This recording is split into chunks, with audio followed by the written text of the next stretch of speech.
on Lungra's Kaya. I really don't know why people opt to play that map in tournaments because it's so long, you know, like Grindy. why in a tournament would you want to put yourself in a game that is nearly guaranteed going to last 45 minutes plus at top level, you know? I don't mind playing the map. I just really don't like casting it because it just goes for so long, especially when we're doing these really long streams and you got to keep the energy, you got to keep the excitement, and when you have a long slugfest on Lungers, it can, you know, it can not as interesting as other maps which are very back and forward. No way would we have seen a game that interesting on Lungers if we had the same matchup. I don't think so. I know Relic are considering removing Lungers from the map pool for next weekend and following, just because of the time restrictions. It is a map that generally draws out the tournaments, which can be a problem because if you have two semi-finals, if this one finishes in half the time the other one does, it really kind of messes about everyone. So I'm hoping that happens either way. If not, it's fine. Here we are now in our semi-finals, I suppose. We have Paul and Brosras. We're going to have Paul as our US and Brosras as the OKW on the left side. This excites me, actually. It really excites me because the last time really that I cast a game of Paul is he was playing OKW on the other side of this map. And in fact, I think maybe even closer to that, I've seen you or someone else on the NA cast him playing from this side of the map as OKW during ESL. So it's a very, very interesting map, I think, when you come across Call of Firma, because there's really like a set way that a lot of people do play. I mean, Paul has just gone straight in with mechanized. Yeah, okay. Which is, we were talking about this earlier in the benefits, but you know what, like, there's kind of like a set way people play this map, and then there's... I don't know what I'm trying to say here, but it's just a good mechanic. I actually really like seeing OKW here. You know that Tier 4 is probably going to be on this cutoff. I love the distinction by, like, you may see mechanized works really well here, but also like battle grouper works really well here, and I think that's such a good thing for OKW at the moment, is battle grouper seems to be more of a popular choice. Just get that constant healing in, get the ISGs rolling. You know, with the USF, they're going to have access to the mortar. We're going to see this early game WC51 truck as well. I wonder how it's going to perform here, though, because it's going to be like a Kubel, you know? That's what's going to be interesting about this. We're probably going to see, like, Kubel WC51. It's going to be, like, almost mirror build. Like a Kubel that costs 20 fuel, so not really like a Kubel in the fact that it is a significant investment and delays your tech. But it is obviously much stronger than a Kubel. You can win that fight, you can carry a squad. You can't exactly carry Stern Pioneers in the Kubel. That'd be pretty insane. Surprising, Brosras here is going to have to retreat, and Brosras cancels his Kubel and goes for a Rocket. I think that's very smart, actually, because a Kubel is a liability against this Dodge truck. And instead, the Roketten is on its way, so it's going to pose a real threat to this Dodge Dodge. I mean, I really hope, the good thing with the WC51 strat, and I say I used to play this strat myself, and the nice thing about it is that if you can just keep it out of the engagements, like harass at the start, and like really, really get good with that harassment, just like he's doing now. He's gonna steal the house. He's gonna steal the garrison because of this pushing, I think. So obviously, like, if he can play the WC51 well and then, like, get it back into his base, then he does have the opportunity when it gets to 2CP to just, like, reclaim all the costs of it. He can reclaim the fuel and a little bit of the manpower, and it really, really does make your teching, like, very superior, because you can just climb, you know, you can get to captain, like, so quickly like that. Man, that was a nasty opener. Brosras would have taken his house there, but the dog truck was pushing around, the Dodge truck was pushing around the bolts, and as a result, the rifleman claimed that one. The Sturms are trading pretty effectively here, though, so it's not going to be a big deal, but that was a really great play. We can look at the map control here. Paul has a pretty decisively lead. The Rocket fires the shot, though. It's behind the house for now, so we should back away. And now that the Rocket's been built, maybe Paul will just withdraw and refit that Dodge truck. I would personally like to see him trade the echelons and swap the vehicle crew out. You know, the vehicle crew can be beneficial in their own right, and then of course you just save the vehicle crew for the next tank that you get out. It's kind of like all like a stack. I really like that about Mechanized, is that you really are just trying to like constantly stack up everything you get. The vehicle crews, put them in a new tank, get them up a little bit more, and just get everything out, put useless units in, send them off the map. You can get good advantages and tech up incredibly quickly by getting the resources back from those units. I'm really divided right now because in our YouTube casts, I always call it the Doge truck as a bit of a meme troll joke. Haha, internet, it's funny. But now I'm trying to be more professional and call it the Dodge truck, and I'm trying to like not say Doge, so I'll just call it the military truck from now on. Got it, the WC-51. Yeah, to save myself the embarrassment. Yeah, either way, it's had a great impact so far, and I'm really interested to see if he actually does go for the withdraw and refit. I think personally, with the Raketten on the field, it would actually be really smart to do. It's actually capping points with it though. This is pretty clever, just using the vehicle crew to cap around the map. Well, we have Battle Group headquarters going up for Brosras, so interesting to see what he's going to use against this. I have a feeling maybe he'll go for something like the AA half-track. It's very, very good at locking down that right side of the map.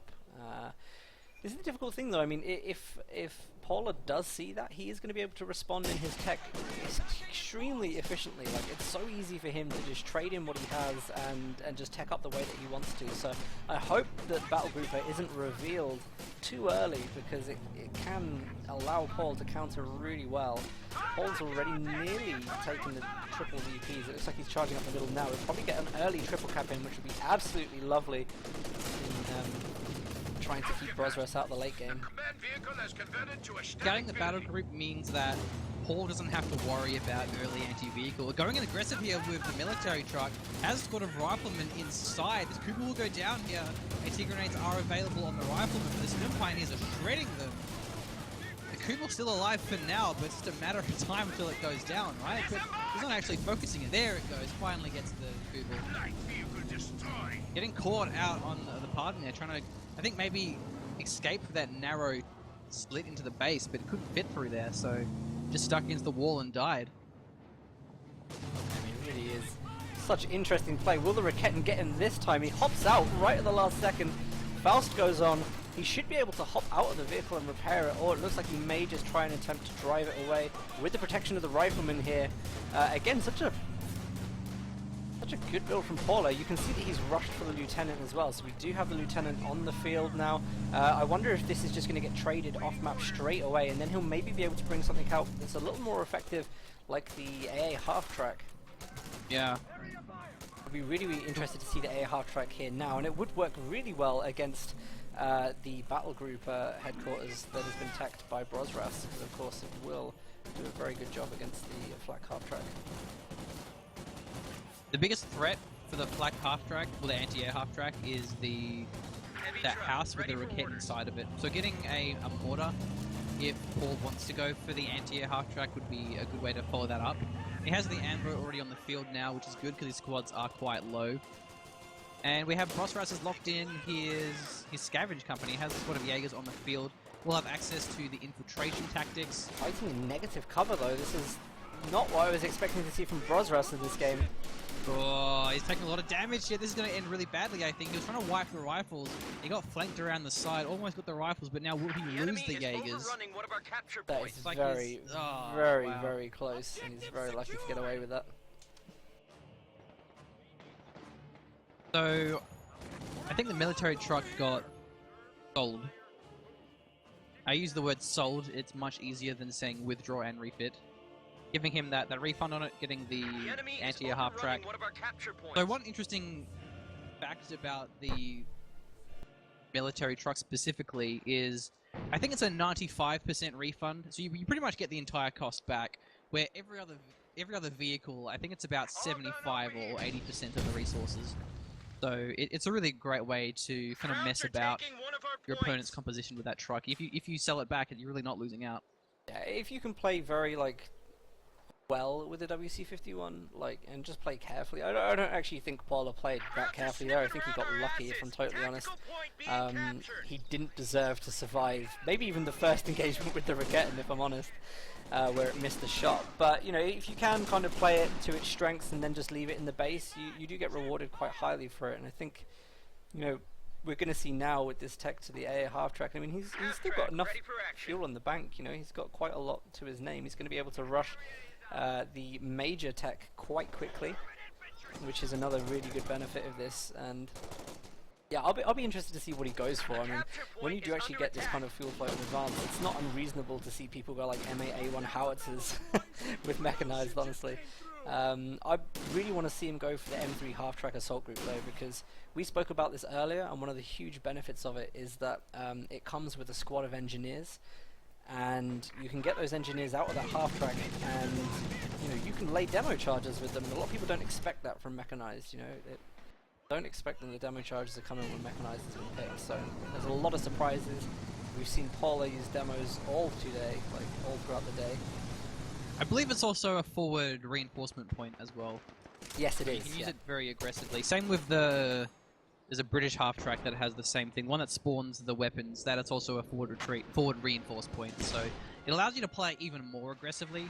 It is very weak though. It dies in 2 shots to a Raketten, so you have to be very careful with it. You can also use it to clear out garrisons effectively with the flamers on the assault engineers, but that shouldn't be too much of an issue here. With enough squads of riflemen. Brosras has really pushed back. He has his fuel point, at least for now. He has 2 VPs, but overall he's had a pretty rough early game, and I think it's just because Paul's played that truck really well. He's actually throwing nades over. Wasn't anything inside of it though, but it will almost destroy it in a single volley.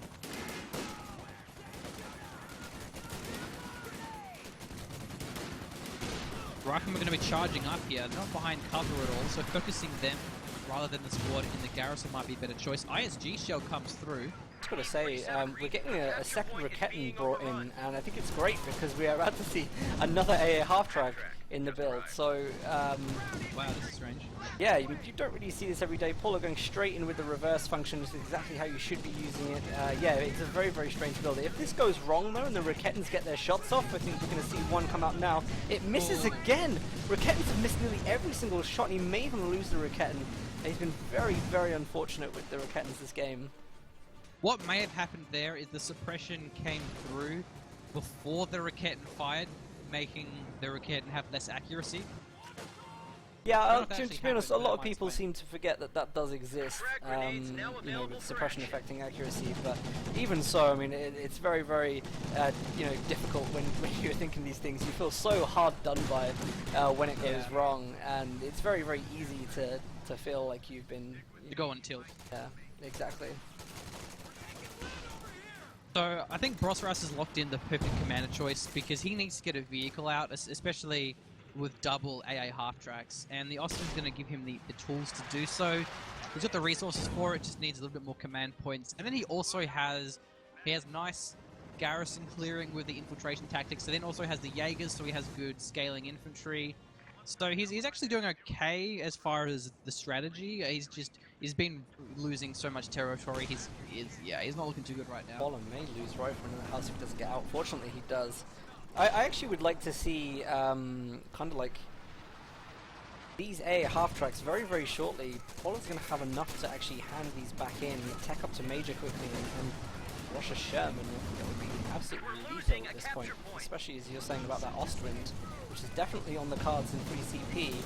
You know, this could be a way of changing that game very quickly. So Brosras blew up that house near his battle group, and that may backfire because now he can't put the Raketten in that house. But that also means that the riflemen can't use it aggressively against him. So it's a double-edged knife, I suppose. Paula losing a rifleman, by the way. Loses it to an incendiary grenade. There was a mine that went off as well, killing quite a lot of riflemen. The second AA half-track comes in. They're trying to get the battle grouper. One of the AA half-tracks goes down. Brilliant shot there. Was that the Raketten that got that?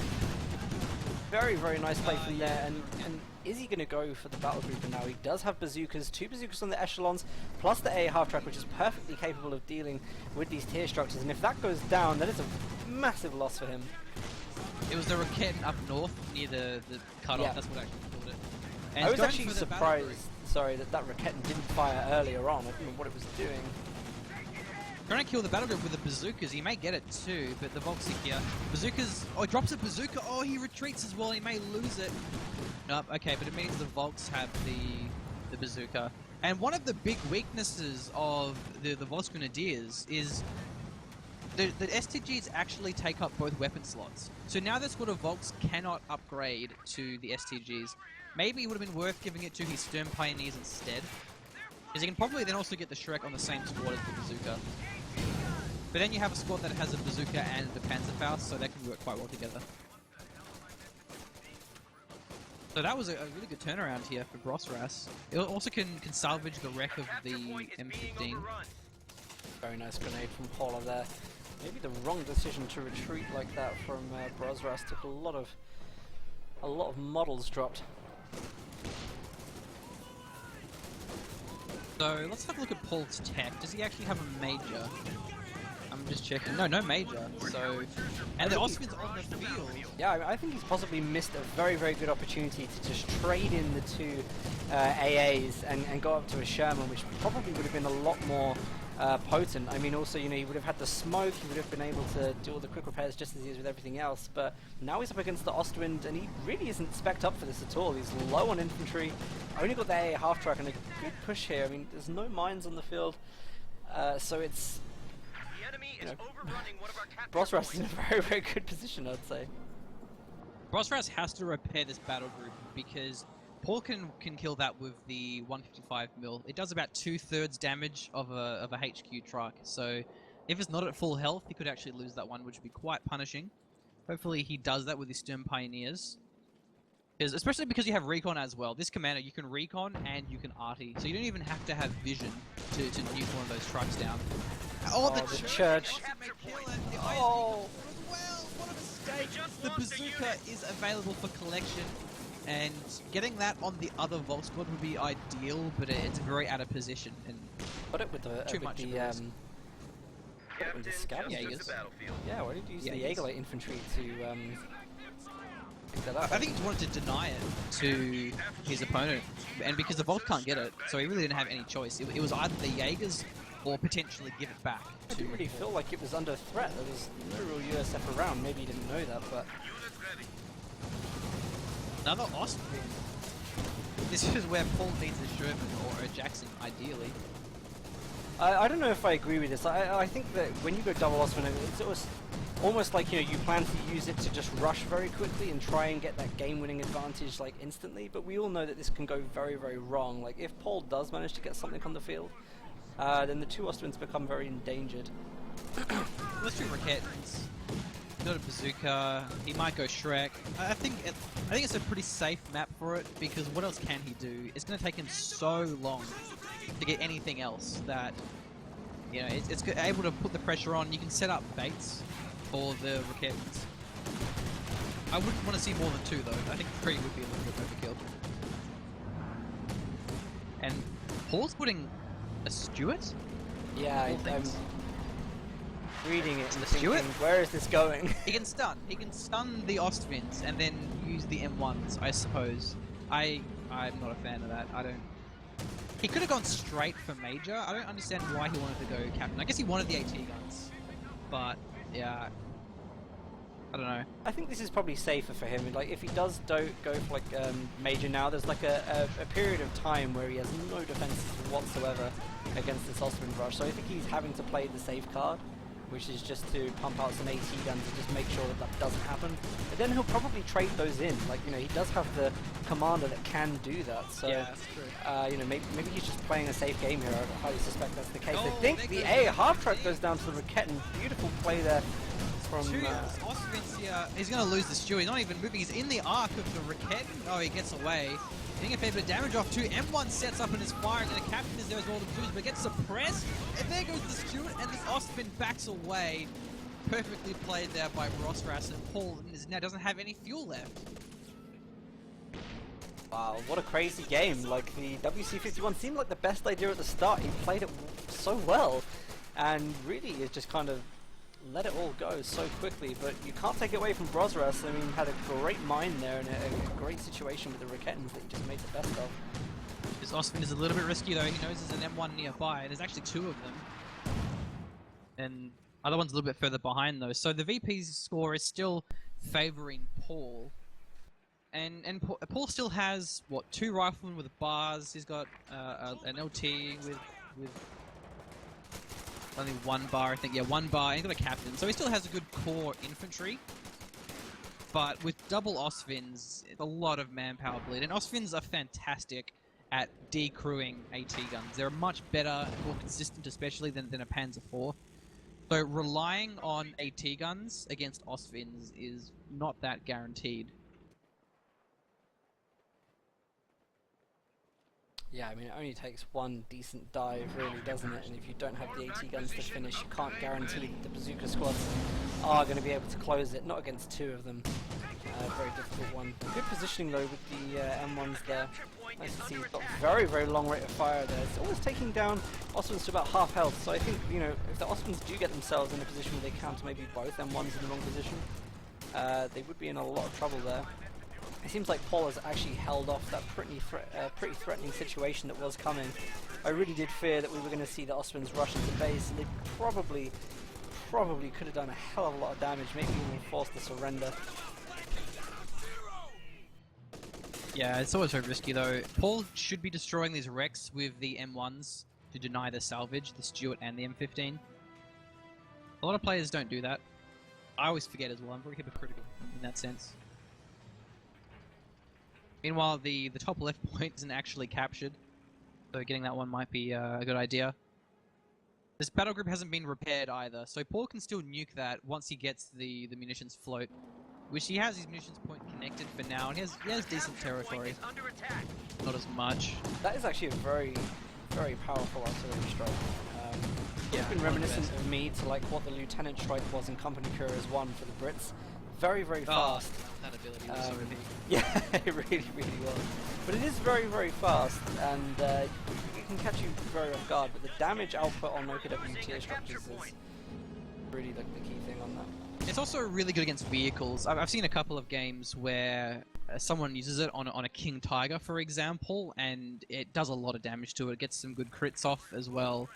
Because I don't think the delay is that much, but it's very accurate. It doesn't scatter much at all. So if you get a direct hit on a tank, it will do a significant damage. Stuart coming up. Where's it going to go this time? Looks like he's going to go maybe up to the north side. Second Stuart? Paulo, what are you doing?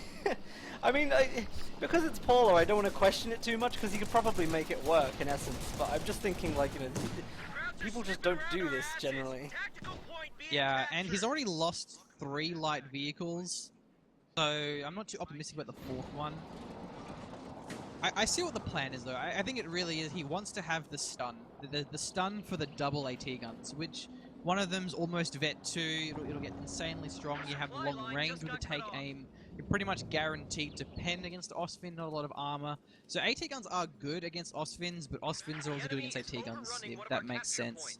And then you can set up baits, use the stun, maybe even a damage block if you get a nice surround. So the potential is there. And another Stuart, wow, this is... I'm just like, Brosras is planting a lot of mines in the center as well. I mean, he really is getting geared up for this next engagement. He notices that Paul's gone over to the right-hand side of the map, and the double Osmonds have just gone straight through the center, you know, knowing that really there's not that much there. M1s are in a great position. Look at the long range that they're going to get out of fire if the Osmonds do go up that direction. I just have this feeling Brosras isn't going to take the bait there. And Paul needs to remember that he's very, very easily cut off from the rear if the Osmonds do decide to go around. So it's going to be a mechanized truck here, so I think it's going to be a Stuka from Brosras. So that's going to be great against the double M1s. Which is really his only weakness, is he may lose his Osvins to Osvins. This has 2 of them. He may lose them to the AT guns. So having the Stuka is a great way to circumvent that. Still has 2 Raketans as well, so the Stuart has to be careful regardless of the Osvins. The Raketans are still a threat. And now the south is in... I don't think he's taken the bait. I think he's sending the Osmonds like to base or something. I think Paul is making a huge mistake here. He's going for the ambo. Yeah, I think he knows exactly what's happening. What a boss. Oh, Brosras, his game knowledge. He's gonna get the 50 cal. The ambo is running for his dear life. Please don't hurt me. I am but an ambulance. The Osmond is actually gonna gonna let him back away here. It's risky. He gets a 50 cal. He can't quite get the weapon there. But oh man, what a great play though. Isn't that just showing? Yeah, but check out the Stewards. They're going to get caught up on these mines for sure. One goes down. Looks like the second Steward may hit the second one. Raketten's getting ready to fire onto the Stewards. This is awful. Austrians taking down the second round of Stewards. Raketten's setting up again. This should be a clear wipe for the light vehicles. And again, there has been no benefit to taking the M1s up that side of the map. Look at this pulverizing. Lost the battle group with the bazookas, but 2 Stewards, the Rakettens retreat, the Volks maybe even going to wipe one of these M1s if he's not careful. The captain even's going to have to retreat through the Austrians. That was a horrible engagement there for Paul, and Brosras did not take the He's chasing down the AT guns now with the Austrian. He's really sticking it to him this time. 1 AT gun's cleared. He's going to go for the second one now. Big losses for Paul at this stage. I don't know how he's going to come back for this. The hunted has become the hunter. Wow. Horrendous. 24 minutes. Brosras looking very strong with a game 1 win. I just want to say that I was a fan of Brosras before it was cool. I was the original. Wow. That was an excellent game. That was fantastic. Brosras was so far behind. He got wrecked in that early game against the US. He had no fuel, but he went for the Austrian call-ins to make up for that. He got a couple of kills there. He had great Raketten positioning. I think that's the biggest takeaway from that one is it's really hard to have your Rakettens in the best spots where they're in the firing line, but they're not too vulnerable. They can get nice shots off on the vehicles. He didn't lose, I don't think, any squads of infantry, if I'm not mistaken. Didn't lose any squads at all. And yeah, Paul just threw away way too many vehicles. And I see what he was going for with the double AA half track. I think he wanted to kill the battle group, and he almost did. The 2 AA half tracks and the bazookas did a fair bit of damage, almost took it down, but it wasn't enough. And yeah, he got a bit greedy, I think. If he just went for a Sherman, even after that, he lost one of his AA half tracks. Rather than going for a captain, he could have put out a Sherman and he would have been fine, I think. Oh yeah, it was a difficult. I definitely think he should have traded off. Like the double AA half tracks was a bit of a weird gamble anyway. Do you know what I mean? He probably could have comfortably had a good game without needing to like go down to that level of strategy. Because it is a rush level, do you know what I mean? You're kind of putting all your eggs in one basket, and then, like, as soon as that was countered, he's just, like, on the back foot constantly. Yeah. And he did actually, I think, with the 2 Stewards, probably stood a little bit of a chance, but one of the key things there as an OKW player was mines. Like, how much of a role did mines play in that game? Yeah, absolutely. And, you know, and now we're in a situation where Volks Grenadiers don't have to be upgraded with Shreks just to survive on the battlefield, you know. Now that the OKW is a little more munitions freed up, it's like really important to have mines on the field. Like it's more viable than it's ever been to put mines down, and you just see like how effective that was at stopping the light vehicle play. So especially super since he went Jaegers. Well, I think he only had 1 squad of Jaegers, but it's still 1 squad that you're not upgrading with STGs. If that was an extra squad of Volks, then you kind of need to spend the 90 munitions on the STGs for them to scale well. So that's 3 mines that you aren't planting. So that scavenge pick was fantastic, and I think it's one of the reasons why scavenge is so popular, because he made use of so much of that. He cleared out garrisons with the infiltration. He didn't get any wipes because Paul was on the point and was dodging them, but he blew up those houses which were posing a bit of a threat. The Jaegers did really well. The Austrians basically won him the game, and yeah, that was just amazing. That was well done. I think Paul maybe got a little bit too cocky though. I think.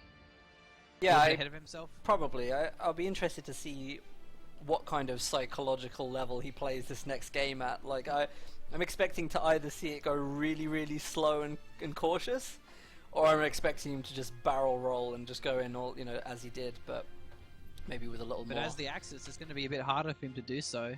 Well, there's a yes and no to that, because I mean, you know, we have seen some good Axis strategies, like, you know, the double scout